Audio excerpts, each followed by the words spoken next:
Usianze kujenga fensi kabla hujafahamu vitu vifuatavyo. Watu wengi tumekuwa tuna tabia ya kuanza kujenga fensi kabla hujaanza kujenga jengo ambalo nataka tulijenge. Sasa kuna baadhi ya vitu tunavisahau kuviangalia kabla hatujaanza kujenga fensi.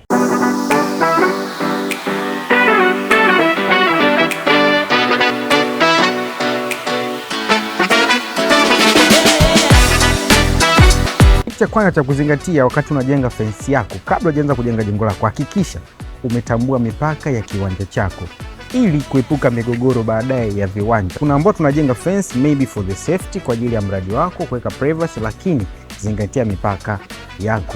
Sababu ya pili ni site plan. Wakati unajenga uzio, hakikisha umejua mpangilio wa nyumba yako. Ninaposema mpangilio, namaanisha kwamba ujue ni wapi utajenga nyumba yako, ni wapi utaweka parking, ni wapi utaweka septic tanks, ni wapi utafanya bustani. Hivyo, yani lazima uvitambue kwamba hichi kitakaa hapa, hichi kitakaa hapa, ili kuja kukwepa baada ya kuja kuvunja ukuta wa fence, ili uje uanze kufanya site plan upya. Kitu cha tatu ni kuangalia ni wapi utalocate main gate katika fence yako. Watu wengi tunajenga lakini tunasahau kuangalia gate itakuja kuelekea wapi. Sasa baada ya kumaliza ujenzi na kuangalia mwelekeo wa nyumba yako unapoelekea, ndipo unakumbuka kwamba ulivyojenga fence ulikosea location of gate. Itakulazimu kuvunja ukuta ili kutengeneza gate kulingana na site plan mpya ambao umeweza kuifanya katika eneo lako. Sababu nyingine ni mifereji ya maji ama drainage system katika eneo lako. Wakati unajenga uzio, hakikisha mifereji ya maji ama mtiririko wa maji umeiweka vizuri. Kwa sababu gani?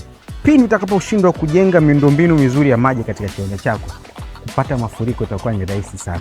Hivyo basi, unapoenda kuweka uzio katika eneo lako, hakikisha basi mteremko wa maji au mtiririko wa maji katika site yako basi umeitengeneza vizuri, kwamba maji hata mvua ikinyesha basi yapate kuflow, yapate kutoka ndani vizuri bila shida yoyote, kuepuka kujaa kwa maji. Sababu nyingine ni bajeti ya mradi wako. Unapoamua kujenga uzio kabla ya kuanza site yako, hakikisha kwamba ule uzio hautaathiri bajeti ambayo utakuja kutumia kwenye kujenga mradi unaotaka kujenga. Hakikisha vitu vyote vimekuwa balance na vimewekwa vizuri ili usiweze kuja kupata hasara baadaye huko mbele. Kitu kingine cha kuzingatia ni sheria za sehemu husika.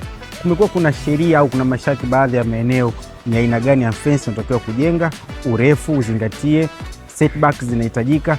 Kila sehemu kunakuwa kuna sheria zake. Hivyo basi, hakikisha unapoamua kujenga fence basi hizo sheria umeweza kuzitambua, ili baadaye usije ukaambiwa uvunje ukuta kwa sababu umeenda kinyume na sheria za eneo hili. Usiache kutufollow, kulike, kucomment na kushare kwa tipu mbalimbali za ujenzi kama hizi. Hapa Wajenzi Professional Company tunakwambia sisi the master of consistency and quality.